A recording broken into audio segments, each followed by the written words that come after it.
أعوذ بالله من الشيطان الرجيم.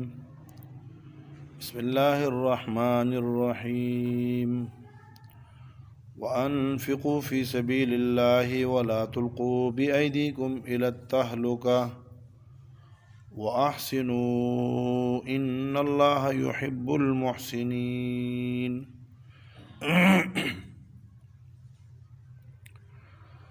وَأَنفِقُوا فِي سَبِيلِ اللَّهِ، اور خرچ کرو اپنے مالوں کو اللہ کے راستے میں، یعنی اللہ کی دین پر. وَلَا تُلْقُوا بِأَيْدِيكُمْ إِلَى التَّهْلُكَةِ، اور مت ڈالو اپنے آپ کو، اپنے ہاتھوں، إِلَى التَّهْلُكَةِ ہلاکت میں. وَأَحْسِنُوا، اور احسان کرو. إِنَّ اللَّهَ يُحِبُّ الْمُحْسِنِينَ، بے شک اللہ تعالی پسند کرتے ہیں احسان کرنے والوں کو.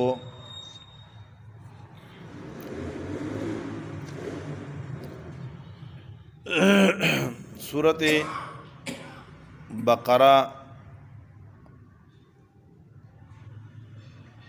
کا ابتدا حقانیت قرآن سے ہوا ہے، اور اس کے بعد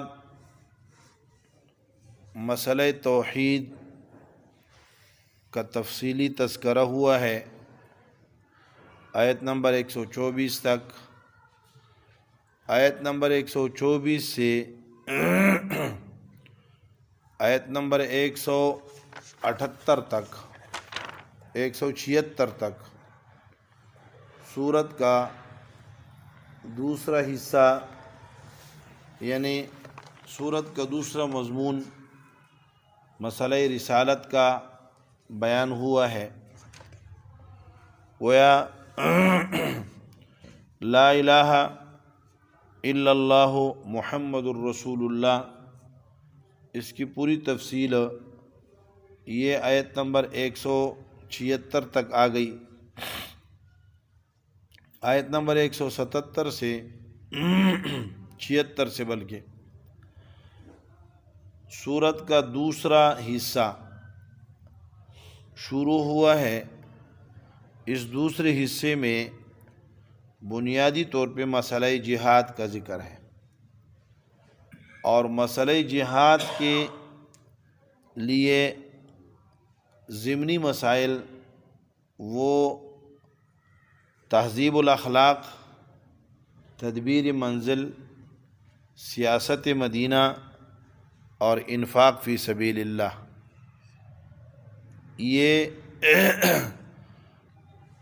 چار بنیادی مسائل یہ جہاد کے لیے تربیت ہے. تہذیب الاخلاق، نفس انسانی، ان تہذیب النفوس، افراد کی تربیت. دوسرے نمبر پہ تدبیر منزل، یعنی گھریلو مسائل کا حل، کیونکہ گھر میں مسائل اگر ہوں گے، گھر میں اگر الجھا ہوا ہوگا تو وہ جہاد کیا کرے گا، جہاد کے لیے نہیں نکل سکے گا. اس لیے گھریلو مسائل کا حل یہ بھی ضروری ہے. تیسرا مسئلہ ہے سیاست مدینہ. سیاست مدینہ کے دو مرحلے ہیں. ایک مرحلہ ہے ملک گیری، اور دوسرا مرحلہ ہے ملک داری. سیاست سے مقصد ملک حاصل کرنا ہوتا ہے، اور ملک حاصل کرنے کے بعد اس ملک کو چلانا ہوتا ہے.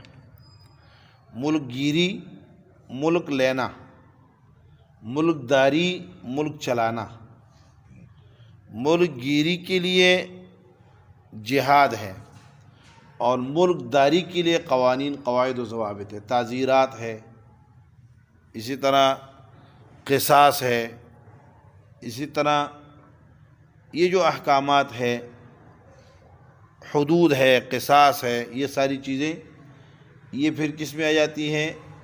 ملک داری میں ملک رکھنا، ملکداری کا معنی کیا ہوتا ہے فارسی میں؟ فارسی کا لفظ ہے، معنی کیا؟ ملک رکھنا، ملک کی رکھوالی۔ رکھوالی معنی ملک چلانا، کیسے رکھوالی کرنی ہے، کیسے چلانا ہے اس کو۔ تو ملکداری کے لیے، ملک گیری کے لیے کبھی اقدامی جہاد کی ضرورت ہوتی ہے اور کبھی دفاعی جہاد کی۔ اقدامی جہاد کے لیے، اقدامی جہاد سے پہلے ملکداری کے قوانین اپنے ملک کے اندر جاری کرنا اور ایک امیر کی ذمہ داری اور ایک امیر کے سربراہی میں اللہ کے راستے میں اپنی جانیں قربان کرنا، یہ جہاد شرعی ہے۔ ایک ہے اگر کافر آپ کے دروازے پہ دستک دے دے تو اس وقت اس کو دفاعی جہاد کہتے ہیں۔ اس کے لیے پھر نہ ملکداری کے قوانین کی ضرورت ہوتی ہے، نہ ہی کسی کی اجازت کی ضرورت ہوتی ہے۔ اس وقت اگر ہم دیکھیں تو مسلمان دفاعی پوزیشن میں ہے، تو دفاعی پوزیشن میں جہاں جس کو دشمن کا سامنا ہے، جس دشمن کا سامنا ہے، بس اسے کسی کی اجازت کی ضرورت نہیں ہے، وہ اس کے لیے جو حکمت عملی بناتا ہے اور جس حکمت عملی سے وہ دشمن سے نمٹتا ہے اس کو شرعاً اس کی کوئی پابندی نہیں ہے، اس کو اجازت ہے۔ تو جہاد کے لیے چونکہ جہاد اسباب کے ذریعے ہوتا ہے، تو اسباب میں مجاہدین عموماً یہ اللہ رب العالمین کی تقسیم ہے کہ وہ مالی لحاظ سے کمزور ہوتے ہیں، تو سارے مسلمانوں کی ڈیوٹی لگائی ہے کہ تم نے انفاق فی سبیل اللہ کرنا ہے، اللہ کے راستے میں خرچ کرنا ہے تاکہ مجاہدین کے ساتھ تم معاون بنو۔ ماقبل سے ربط اور تعلق یہ ہے کہ پیچھے ایک امر آیا تھا وقاتلوا فی سبیل اللہ، اللہ کے راستے میں لڑو، پھر اس کے بعد دوسرا حکم آیا تھا قاتلوہم حتی لا تکون فتنۃ، اسی کے اوپر عطف کرتے ہوئے فرمایا کہ قتال کے ساتھ ساتھ وانفقوا، اللہ کے راستے میں خرچ بھی کرو۔ یا دوسرا یہ ربط ہے کہ ماقبل میں یہ مسئلہ ذکر ہوا تھا واتقوا اللہ واعلموا ان اللہ مع المتقین، اللہ سے ڈرو اور جان لو کہ اللہ تعالیٰ متقیوں کے ساتھ ہے، یعنی اللہ کی مدد متقیوں کے شامل حال ہیں۔ تو کسی کے ذہن میں یہ اشکال آ سکتا تھا کہ جب اللہ کی مدد شامل حال ہو گئی تو پھر اسباب کی ضرورت نہیں ہوگی، اسباب کی ضرورت نہیں ہوگی۔ تو اللہ رب العالمین نے فرمایا نہیں، اسباب کی ضرورت ہے، تمہاری ذمہ داری ہے انفقو، تم خرچ کرو۔ اللہ تم اسباب اختیار کرو، اور اللہ تعالیٰ کی معیت کے اسباب وہ کیا ہیں؟ وہ تقوی ہے۔ تو اللہ کی معیت بھی کیا ہے؟ وہ مشروط ہے اسباب کے ساتھ۔ جب تم کیا ہو؟ تم اللہ رب العالمین کی معیت کا جو اللہ کی معیت ہے اور اللہ کی جو نصرت اور مدد ہے وہ بھی مشروط ہے تقوی اور طہارت کے ساتھ۔ تو اگر تم متقی ہو اور دوسرا وانفقوا، تم اللہ کے راستے میں خرچ کر رہے ہو، تو پھر اللہ رب العالمین تمہیں کیا کریں گے؟ تمہیں کامیاب کریں گے۔ تو اسباب بھی اختیار کرنے ہیں، اسباب تیار کرنے ہیں، اس کے لیے اسباب مال کے ذریعے تیار ہوتے ہیں، تو اللہ کے راستے میں مال خرچ کرو۔ انفقوا فی سبیل اللہ، انفقوا اموالکم فی سبیل اللہ۔ انفقوا کا مفعول اموال ہے، لیکن چونکہ انفاق میں بہت ساری چیز آتی ہے، خرچ کرنے میں صرف مال ہی نہیں بلکہ کیا ہے؟ مال کے ساتھ وقت بھی ہے، مال کے ساتھ جان بھی ہے، مال کے ساتھ دماغ ہے، مال کے ساتھ صلاحیتیں ہیں۔ تو یہ ساری کی ساری چیزیں عموم کے لیے، صرف مال کا ذکر نہیں کیا۔ وَأَنفِقُوا، اللہ کے راستے میں خرچ کرو، جو بھی تمہارے بس میں ہے، بات خرچ کرنی ہو، صلاحیتیں خرچ کرنی ہو، یا اپنا دماغ لگانا ہو، یا مال لگانا ہو، ہر چیز جو خرچ کی جا سکتی ہے وہ اللہ کے راستے میں خرچ کرو۔ وَلَا تُلْقُوا بِأَيْدِيكُمْ إِلَى التَّهْلُكَةِ، ولا یہ دوسری ہدایت ہے، وَلَا تُلْقُوا بِأَيْدِيكُمْ إِلَى التَّهْلُكَةِ، اور مت ڈالو اپنے آپ کو، بِأَيْدِيكُمْ اپنے ہاتھوں، إِلَى التَّهْلُكَةِ ہلاکت میں۔ اس کی تفسیر بعض علماء نے یوں کی ہے وَلَا تُلْقُوا بِأَيْدِيكُمْ إِلَى التَّهْلُكَةِ، با زائد ہے کہتے ہیں، اور وَلَا تُلْقُوا أَيْدِيَكُمْ، اپنے ہاتھوں کو ہلاکت میں نہ ڈالو، اور کہتے ہیں ید بول کر جسم مراد ہے، جیسے کبھی چہرہ بول کر جسم مراد لے لیا جاتا ہے، تو یہاں ید بول کر ہاتھ بول کر جسم مراد ہے اور معنی مجازی ہے۔ یہ ایک تفسیر ہے، لیکن صحیح تفسیر اس کی یہ ہے کہ لا تلقوا کا مفعول و محذوف ہے، لا تلقوا انفسکم، اپنی جانوں کو، بِأَيْدِيكُمْ اپنے ہاتھوں یعنی خود بخود اپنے آپ کو ہلاکت میں نہ ڈالو۔ آیت کا ایک ظاہری اس کے الفاظ کا معنی ہے اور ایک اس کی مفسرین اور صحابہ کرام رضوان اللہ تعالی اجمعین سے جو تفسیر مروی ہے وہ ہے۔ ظاہری معنی اس کا یہ ہے کہ اگر آپ کہیں ہلاک ہو رہے ہیں تو اپنے آپ کو ہلاکت سے بچاؤ اور اپنے آپ کو کیا کرو، اپنے آپ کو ہلاکت میں، مشقت میں، پریشانی میں، تکلیف میں نہ ڈالو۔ ظاہری معنی یہ ہے لا تلقوا بأیدیکم الی التہلکۃ۔ لیکن صحابہ کرام رضوان اللہ تعالی اجمعین سے جو اس کے معنی منقول ہے وہ یہ ہے، حضرت حذیفہ رضی اللہ تعالیٰ عنہ فرماتے ہیں کہ اس کا معنی لا تلقوا بأیدیکم الی التہلکۃ، اپنے آپ کو ہلاکت میں نہ ڈالو کہ تم اللہ کے راستے میں خرچ کرنا چھوڑ دو۔ اگر اللہ کے راستے میں خرچ کرنا چھوڑ دو تو یہ اپنے آپ کو ہلاکت میں ڈالنا ہے۔ یہ معنی نہیں ہے کہ اگر تم اللہ کے راستے میں خرچ کرو، اللہ کے راستے میں جان لگا دو تو یہ تم ہلاک ہو، نہیں، یہ ہلاکت نہیں ہے، یہ تو کیا ہے، کامیابی ہے، یہ تو فلاح ہے۔ تو لا یہ معنی ہے۔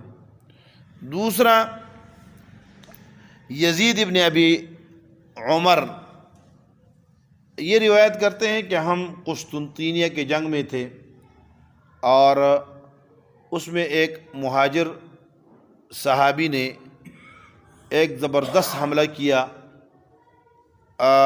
رومیوں پر اور ان کے صفوں کو چیر کر رکھ دیا، صفوں میں گھس گئے اور صفوں کے اندر تلوار چلاتے رہے۔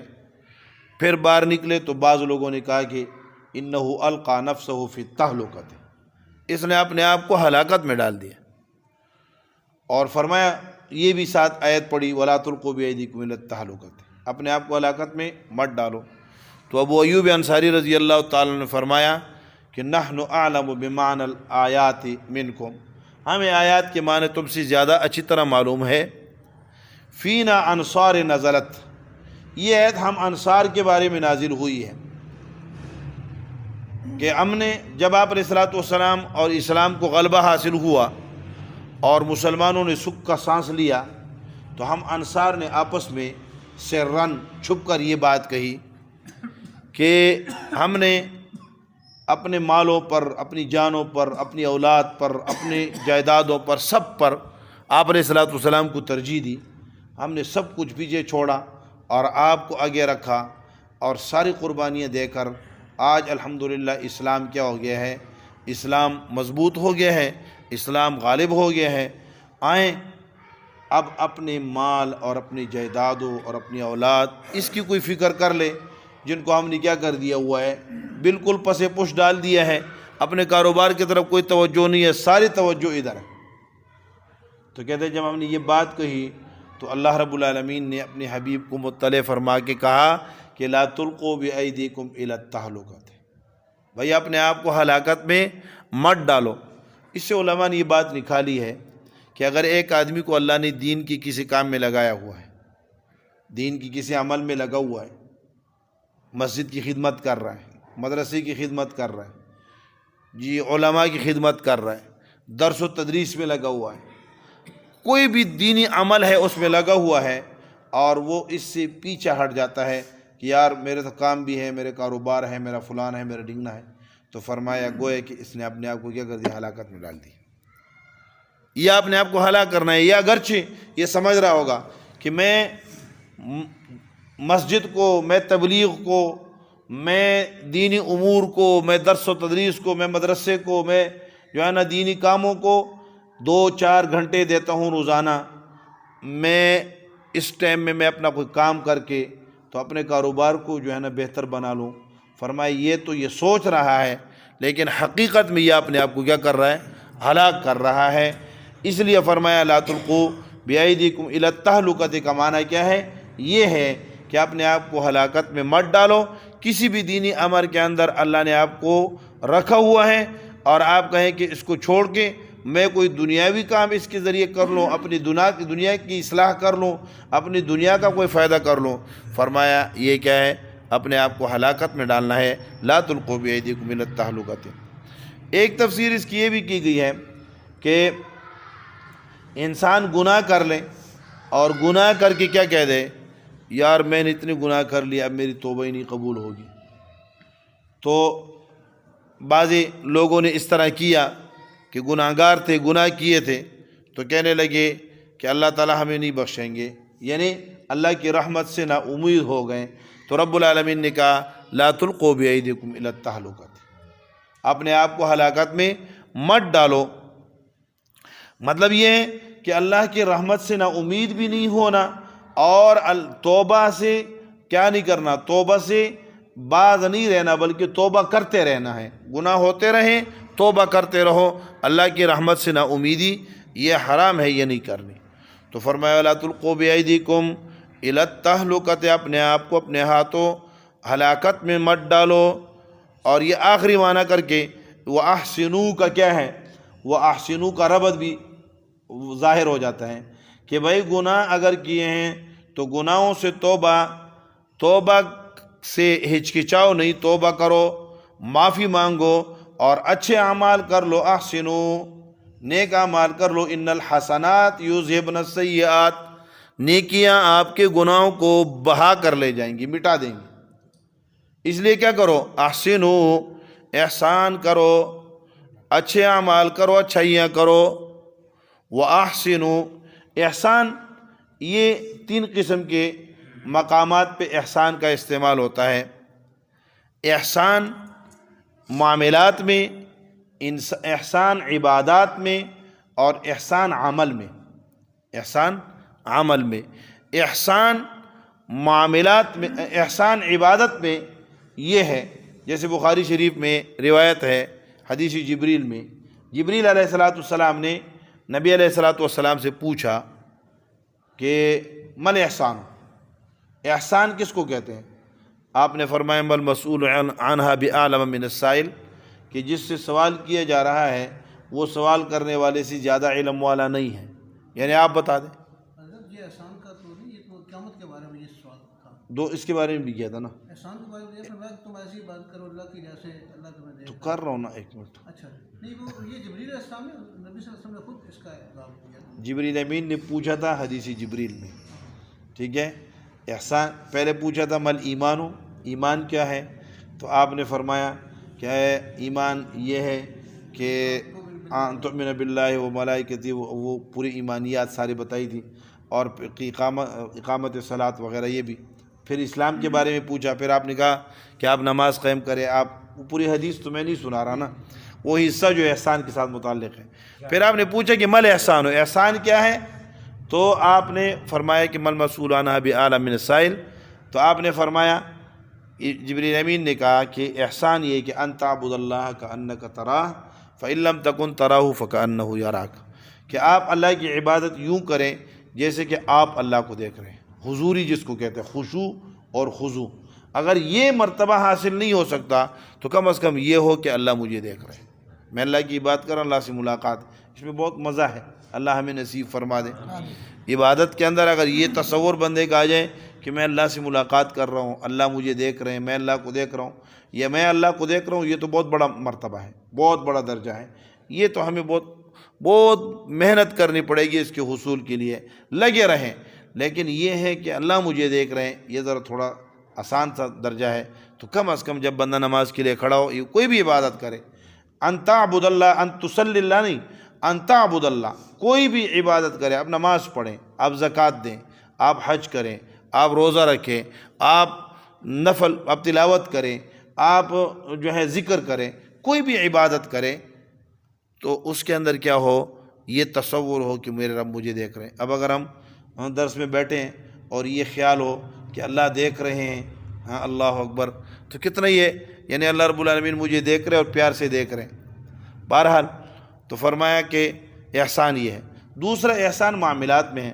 معاملات میں احسان یہ ہے کہ دوسرے لوگوں کا حق ادا کر لیا جائے، اور آپ کو قربانی دے دی جائے کہ دوسرے کا، کہ آپ سے کسی کو تکلیف نہ ہو، آپ سے کسی المسلم من سلم المسلمون من لسانہ ویدہ، آپ کے ہاتھ سے، آپ کی زبان سے لوگ محفوظ ہوں۔ ایک احسان عمل میں ہے، عمل میں احسان یہ ہے کہ فعل العمل بما بأحسن الطریق، یعنی کسی عمل کو اچھے طریقے سے کرنا۔ ایک نماز ہے تو نماز اگر آپ کیا کرتے ہیں، آپ نماز اللہ اکبر سورہ فاتحہ پڑھی، 2 آیتیں پڑھی اور رکوع کر لیا، یہ بھی کیا ہے، رکوع میں صرف پہنچے اور اٹھ گئے، پھر سیدھا کھڑے ہوئے، سیدھے میں صرف سر رکھا اور اٹھ گئے، یہ فرض ادا ہو گئی، نماز ہو گئی، یہ بھی کیا ہو گئی، نماز ہو گئی۔ لیکن اگر آپ کیا کرتے ہیں، آپ لمبی تلاوت کرتے ہیں، پھر لمبا رکوع کرتے ہیں، پھر لمبا سجدہ کرتے ہیں، تو یہ آپ نے عمل کو کیا کر دیا، حسین بنا دیا۔ احسان اس کو کہتے ہیں۔ وَأَحْسِنُوا، اعمال کو حسین کر دو، ان اللہ یحب المحسنین، بے شک اللہ تعالیٰ اپنے عبادت کرنے والوں میں خشوع اور خضوع پیدا کرنے والے اخلاق میں، اچھے اخلاق پیدا کرنے والے معاملات میں اور اعمال کو احسن طریقے سے ادا کرنے والوں کو محبوب رکھتا ہے، ان سے محبت کرتا ہے۔ تو اگر اللہ کا محبوب بننا ہے تو اس کے لیے طریقہ یہ ہے کہ عبادت کے اندر خشوع خضوع ہو اور انسانوں کے ساتھ اچھے اخلاق ہو اور اعمال جو ہے وہ کیا ہو، بہترین انداز سے ادا کیے جائیں۔ اللہ رب العالمین مجھے اور آپ کو عمل کرنے کی توفیق نصیب فرما دے۔